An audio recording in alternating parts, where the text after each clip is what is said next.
Alright guys, my name is Tom, and I've got this business I've had, I don't know, 20 years called New Life Automotive, and I restore old cars and this and that and the other thing, and build a lot of early Chrysler Hemis.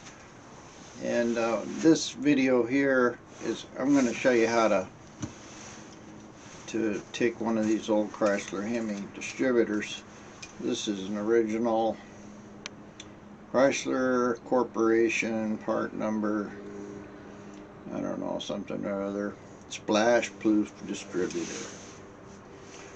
Alright, now this is off of probably a 54, 55. No, it's 70 years old. I believe this had dual point distributors or dual points in it. I don't remember. I never could get this one to work right. It would run, but you can see that it was really chewed up from water and rust and all kinds of stuff. And even on the shaft, you can see how the shaft was eat up. This particular motor, this one came out of it got so much water in it that it rusted the bottom of the oil pan off. So anyway, I worked on this distributor for a couple days, probably bought points for it and everything. I finally got it to run and got the vacuum or the mechanical advance and stuff to work. But nonetheless, this is a 70-year-old distributor. It's you know, it wasn't that good a distributor when it was brand new.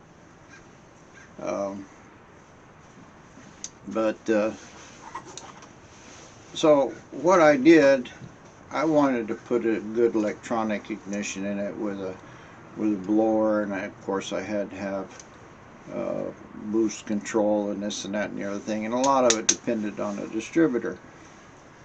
So I made a distributor. The first one I did, I tried to do it with I tried several things. I eventually, I don't remember, I had a couple pieces of pipe and a piece of a distributor, and I pinned both of them, and it worked okay. It wobbled all over the place, but it worked. So what I do, I've got a business, I make these adapters. So I'm going to make you a video here of how I make these adapters. The why is obvious. You know, you can use a small block Mopar distributor, a late model one, a brand new one. You can buy them $500-600 if you want. But you know, just a small block 340, 318 distributor. One thing about Chryslers, they're all the same. This base circle here that goes down in the motor is all the same. This is exactly 2 inches. And they're all the same, the big blocks, little blocks. What does make a difference is this shaft length here. Now a small block distributor is 1/4 of an inch too short. Now this pin right here on the end, it's a flat pin. This goes down into an intermediate shaft that's down in the bottom of the motor, and the end of that drives the oil pump, and there's a gear on it that's ran by the camshaft, and that's what drives the oil pump.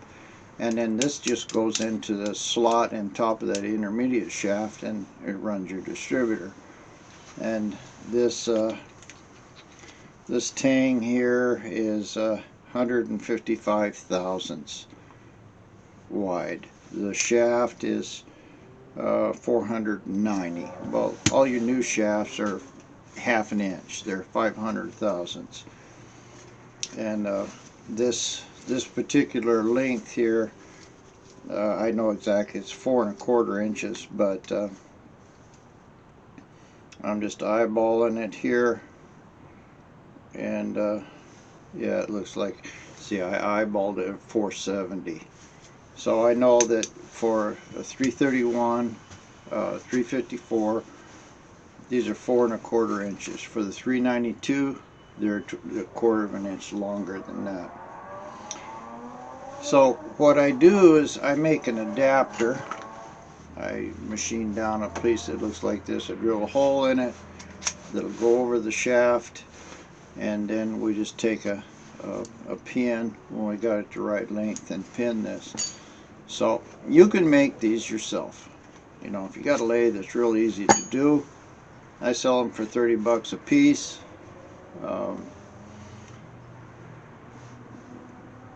But you can make them yourself, and that's what this video is about. I'm giving you a little. If you want to take a distributor, you can get a $500 or $600 expensive.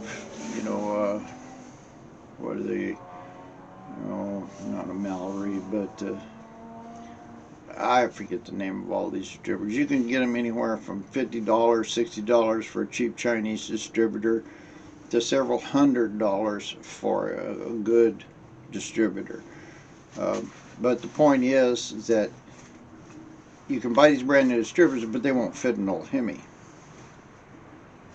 So what I do, I sell two of them. I sell a billet aluminum small body one like this, and if you're running a blower or tunnel ram or something like that, you don't have room for a big vacuum canister in here. But all these Mopars are the same. The DeSotos, the Chryslers, the Dodges. The only difference in the size of these distributors is this length here. And so what I'm going to do, I'm going to show you how I make these adapters for these distributors. And so you can put any kind of distributor you want, any kind of Mopar distributor, small block Mopar distributor in your early hemi. So I'm just going to just show you how I do it.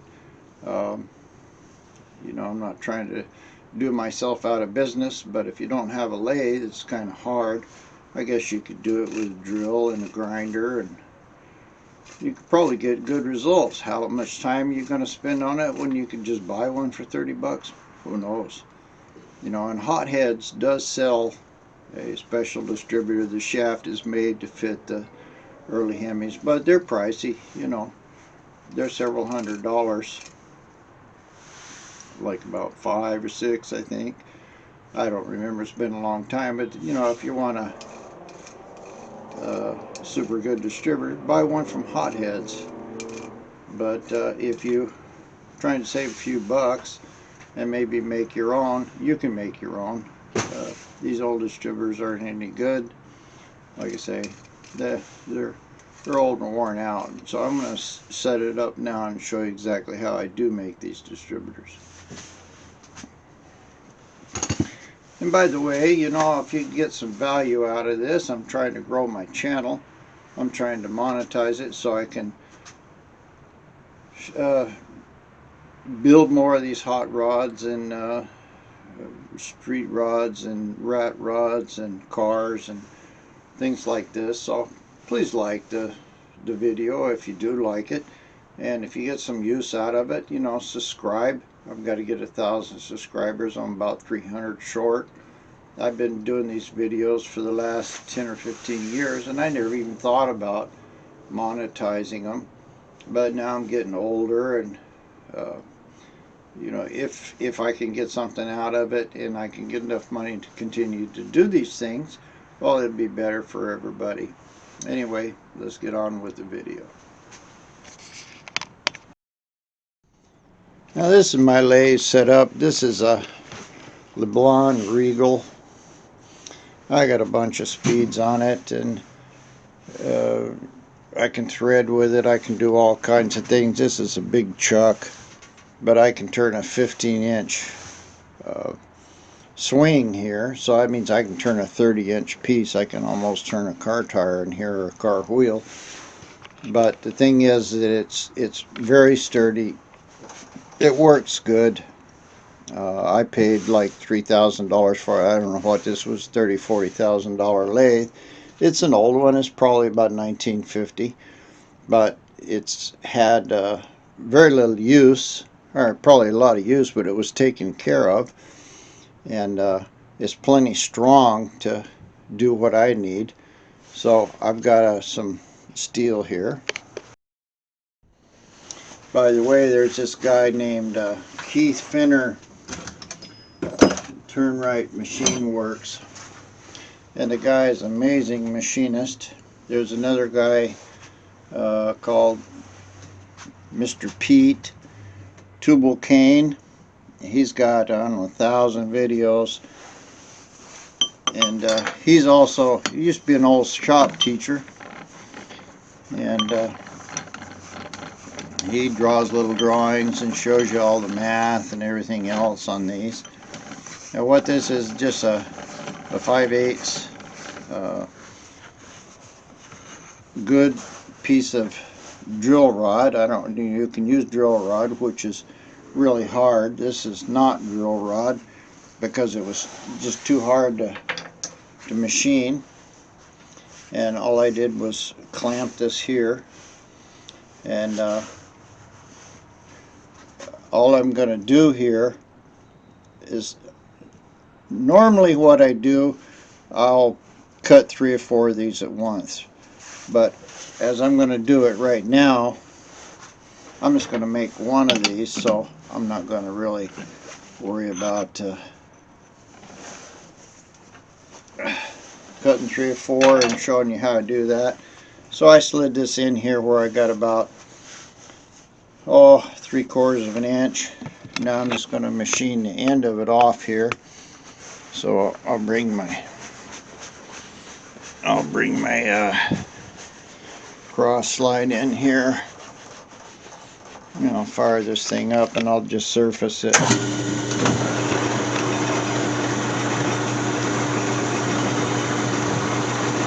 Alright, now we've got it where it's almost touching. I'm just bringing it into touch. I'm going to bring it back a little. I'll just bump it in a bit, and I'm just running my cross feed slide in here.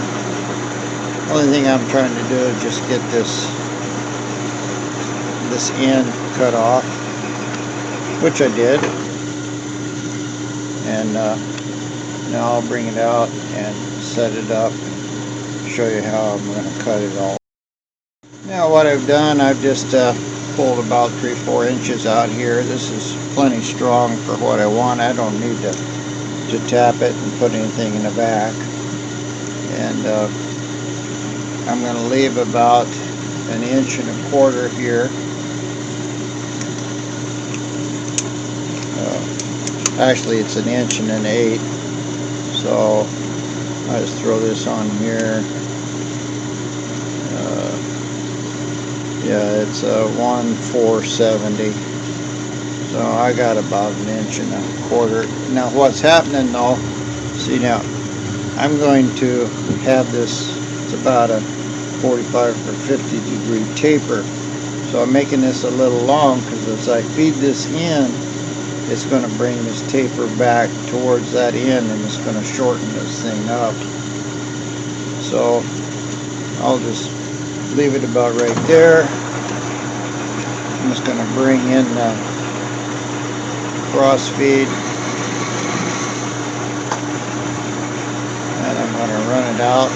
Now the tab needs to be about 3/8 of an inch long, and there needs to be about 1/8 of an inch past the tab. So I'm going to have about a 1/2 inch nose on this thing. I've got it on slow feed right now, but I'm just taking a pass across here, and I want to get this about a 1/2 inch. See, it's right in there. That's about a 1/2 inch. Yeah, I'll give it a little more just for the fun of it.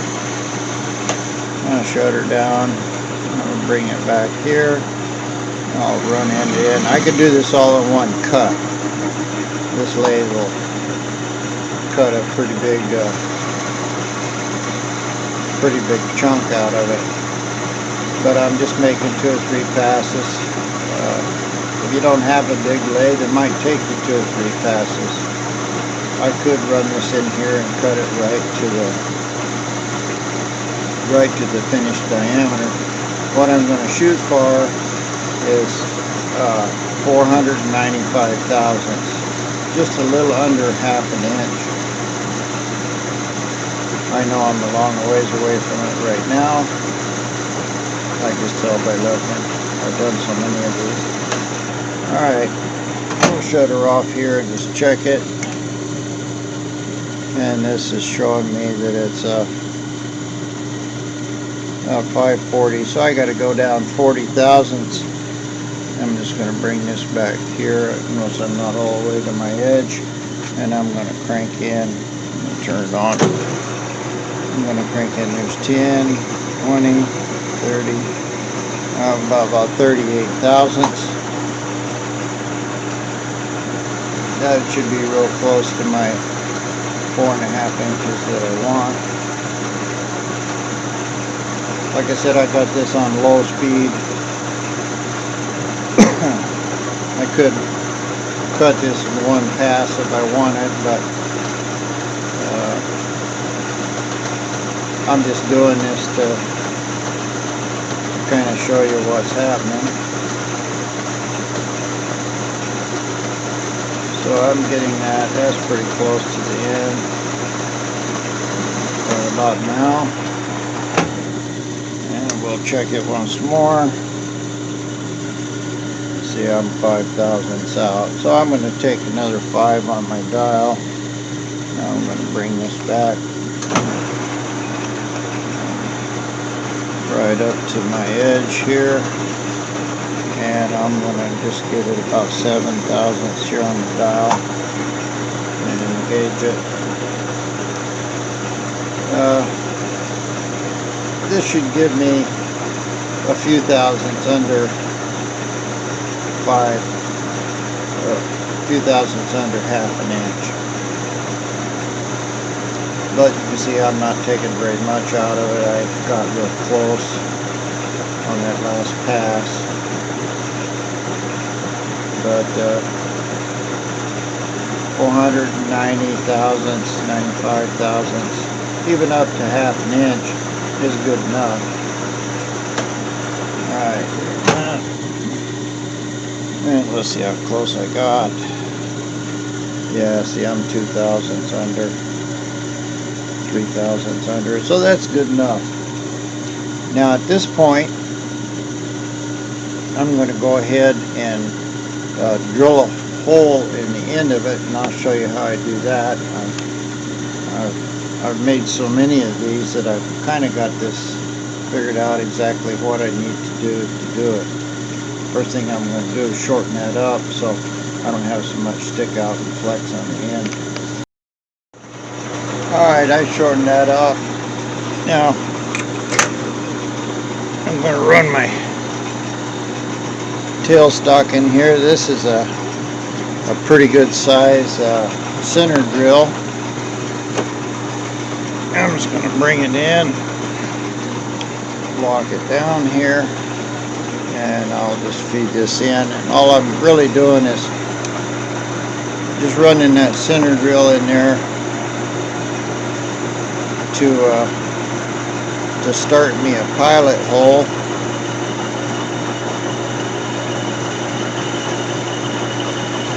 And that's plenty good. And I found that I can take this with a with one drill bit here. I don't know what size that is.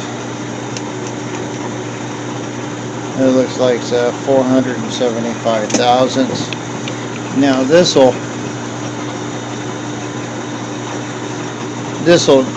be enough where I can run a reamer in it, and I just set it here. And what I've done is set my tailstock here at 1/4 of an inch. I lock it down, and this we need to use a little oil on it, and I'm going to run that in 1 inch and 1/8.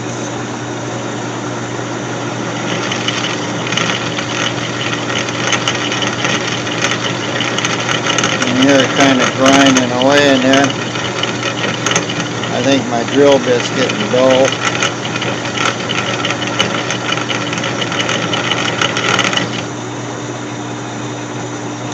Yeah, put a little more oil on it. I could probably speed it up a little more too. Yeah, now it's cutting good.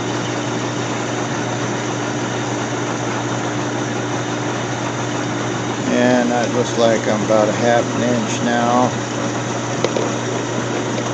Another 1/8. 3/4 of an inch. It's still cutting good. Put a little more oil on it.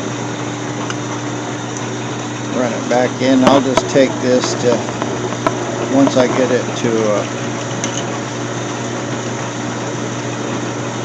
1/4 of an inch, that'll be exactly 1 inch deep, because I started at a 1/4. Okay, there's 1 inch, and it's still cutting good. I run it to 1/8 more. So now that hole in there is exactly 1 1/8 inch deep.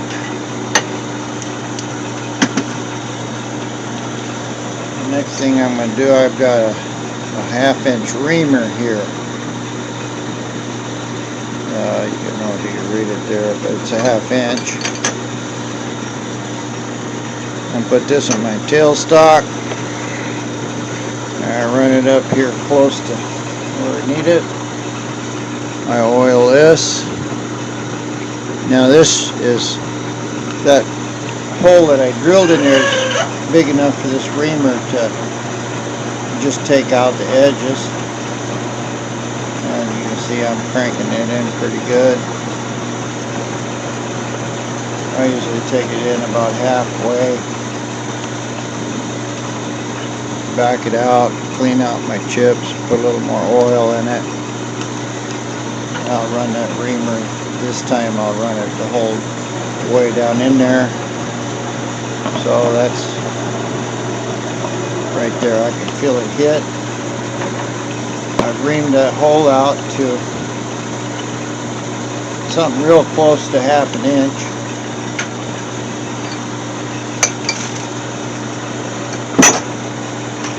And we'll just shut her down here and check it real quick. Of course, I've got metal and everything in it. Let's see what my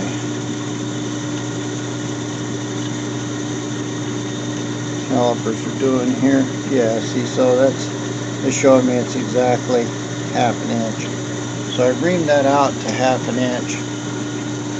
Now a stock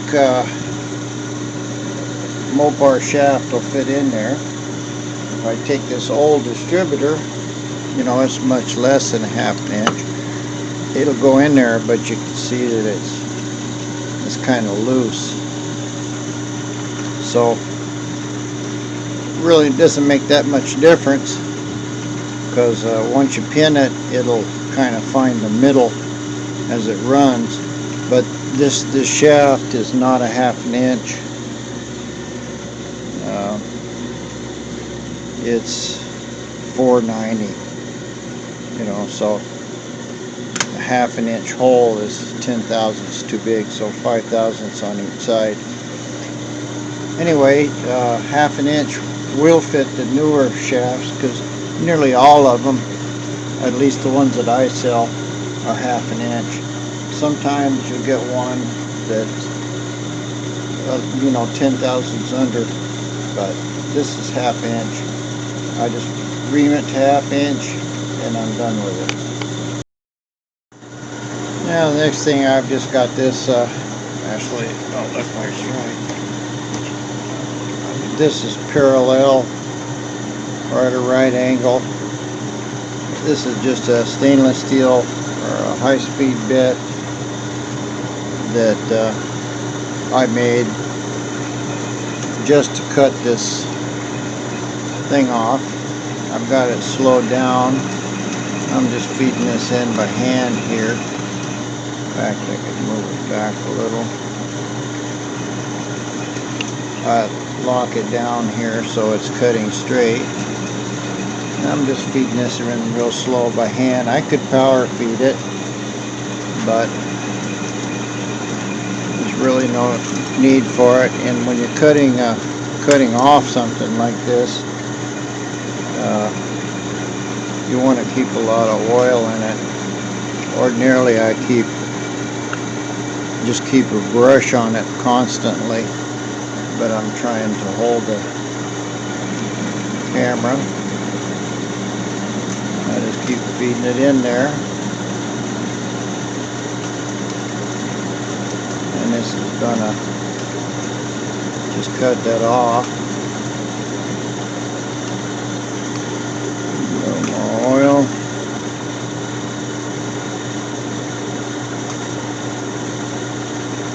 And that's gonna cut right now and fall. I hate for it to fall down into my trash there because they're hard to find.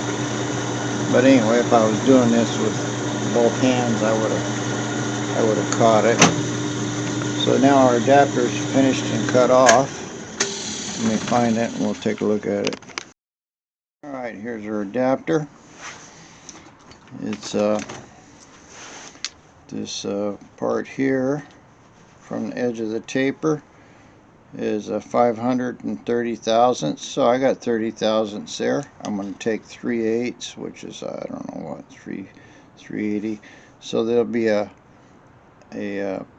notch cut on it this big, and if I check the depth of it, I'm trying to do this upside down here, and it looks like it's 1.1 inches deep. Now I've got this basic blank adapter now, so I've got a little ridge right here on this end and of course here. So what I'm going to do is take this over to the milling machine now in my other little shop, and I'll mill this down and show you how I do that. I've got this clamped into my milling machine. I'm just going to raise it up until my bit touches here. See it make contact, and I'm going to just make a couple passes across there,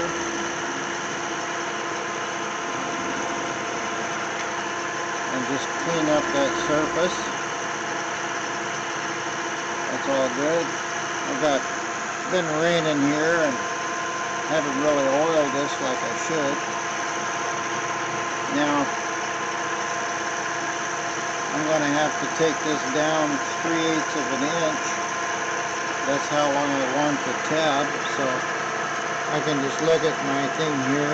There's 100, 200, 300. That's 3/8.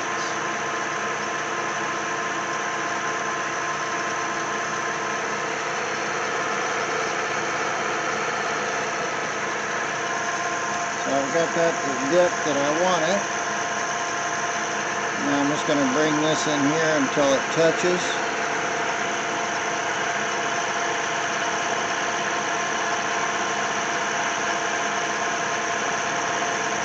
Right there it touched. I've got a digital readout here. I'm going to set that at 0. It's on 0 now. And so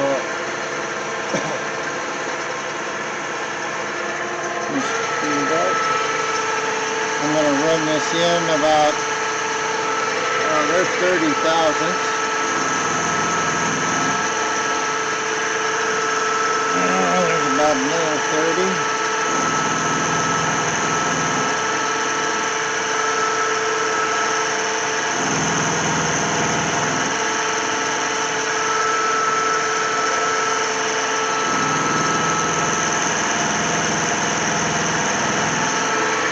Up to 100 thousandths right now. There's another 25 thousandths. So I need to take this to 170 with 50.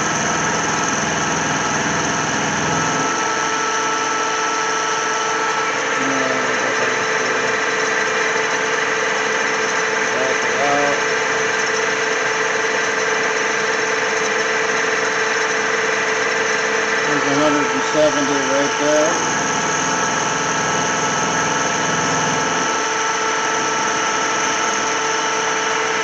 So there's one side of it. Now all I do is put it back in, bring it over to this side, zero it. But I want to make sure that I've got 3/8 of an inch there. Let me check that. Alright, I'll just bring this in until it touches.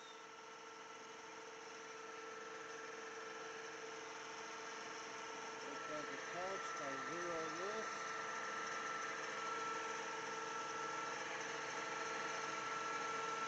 Now we'll just do the same thing.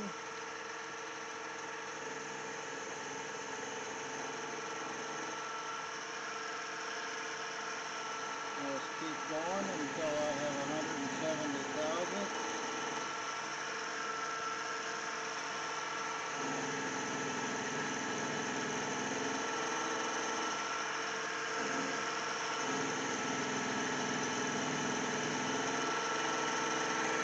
Got 107, 130.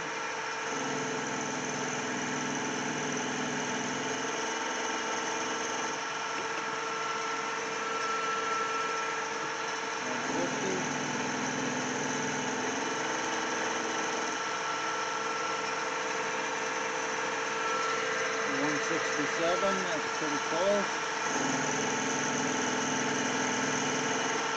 And then I'll just take 68, I'll take a couple more. There's 170, so it'll probably be about 172.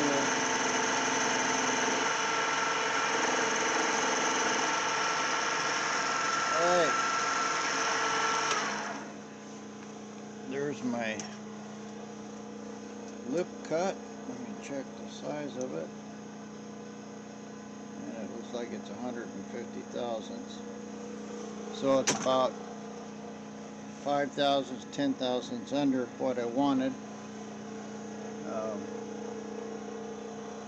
But that's plenty good. That'll leave us a little room. So now all I gotta do is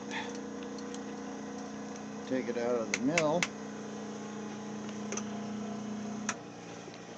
turn off the mill, and then I just go over here to the bolt tender.